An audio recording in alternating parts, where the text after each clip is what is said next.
Hello and welcome with another video. I'm here, your Professor Dr.Mchem from Dr.Mchem Institute of Chemistry, University of St. James. I'm here again with something new, something interesting for my students who are now getting bored and watching my videos. So this is I'm going to show you how you can make an electrostatic or read electrostatic potential map for methyl halides. So I have made a simple molecule which I can show you right now in a moment. The first molecule here is very interesting. You can see a methyl group and of course the 3 carbon atoms, these hydrogen atoms, and this first black methyl methyl's carbon, and the 3 hydrogens that are attached to it with a fluorine atom. This blue one is a fluorine atom. Right, so this is the molecule. This is the structural molecular model, ball and stick model of methyl fluoride, and I will show you how I've made the other one. The second one is methyl chloride. Now here you can again see a carbon atom with the 3 methyl groups, 3 hydrogen atoms, and of course this chlorine atom at one end. So this is the second one in this electrostatic potential map. As we are discussing the methyl halides, I'm showing you the methyl halide, right? So this is the first one. Was the structural formula for the first one would be like this, that is C with 1 hydrogen, the other hydrogen, yes, you can make it like this, and the 3rd hydrogen, and of course the fluorine, right? This blue is fluorine.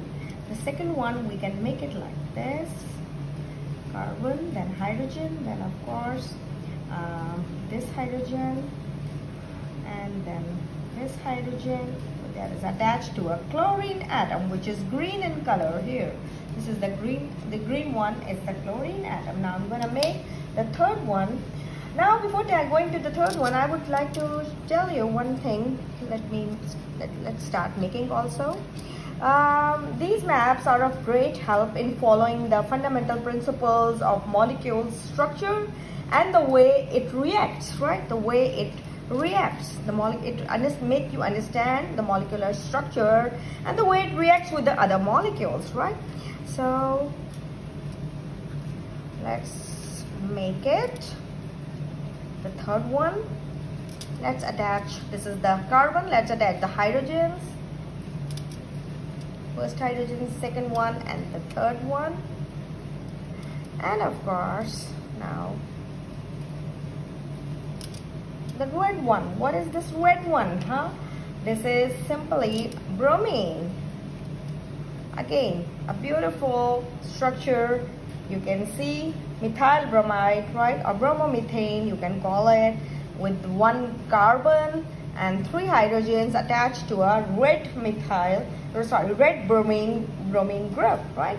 So this would be like this, and its structure would be like this. If I draw its structure, it would be like this: carbon with hydrogen, then again a dashed hard wedged hydrogen, which is far away from the viewer. It's a 3-dimensional picture, right? 3-dimensional picture, and this is the bromine. The red colored bromine atom is here, right? And then of course, now as I just explained you that these are of these electrostatic potential maps are for we are making for the methyl halides. These are all the methyl halides, right? And as you can see, a methyl group is attached to the 3 different halogens. The first one was fluorine, the second one is chlorine, and the 3rd one is bromine. Now I will make the 4th one, which would be with the iodine. And they helps the viewer or the students to understand the fundamental principles of molecule structure and the way they react with other molecules. And they also help in visualizing of separation of charges, right, and their dispersal and localization, right? The way they are dispersed in the space and the way they are localized, right? So as charge distribution, what it does, it enhances acid's acidity. What it does, it enhances, it elevates acidity of an acid, right? Acidity of an acid, it enhances it and affects the stability of its conjugate base. It will affect what? The stability of the conjugate base, of that acid's conjugate base. So electrostatic potential maps, that is this one, are also helps on the following charges, on following different charges in electrophiles and nucleophiles also. So let's make the third one, the carbon, and again it is attached with 3 hydrogens here, second and the third one. These are the ball and stick models so that you can see the angles between them, and of course the way they are attached, and of course we can attach the iodine. So there it is, the iodine molecule. This is the way they are shown. This is again carbon with the 3 hydrogens, and of course what is this? This is the iodine. So the structure for the iodine would be like this: carbon with hydrogens, first hydrogen, then second hydrogen, and then third hydrogen with an iodine, which is this one.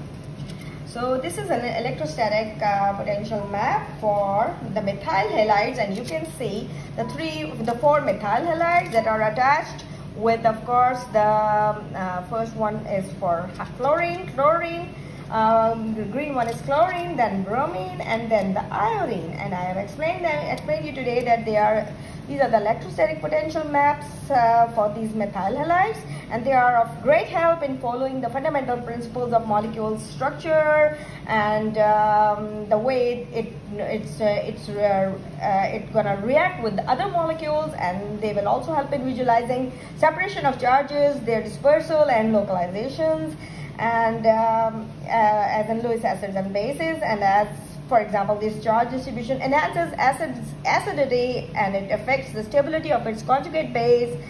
So these electrostatic potential maps, they also helps on the following changes in the electrophiles and the nucleophiles, right? Or the stabilities you can say they can also be helpful in the stabilities of uranium ions, intermediates, in the what type of reactions? In the aromatic substitution reactions that are electrophilic aromatic substitution reactions. So this was something about the electrostatic potential maps today of methyl, electrostatic potential maps of methyl halides, in which I shown you first one, the first structure, this one, then the second structure, this one, then the third one, and then the fourth one. Right, they are in the order you can see, and they are beautifully designed by Dr.Mchem. So thank you very much. Let's hope to meet in another video.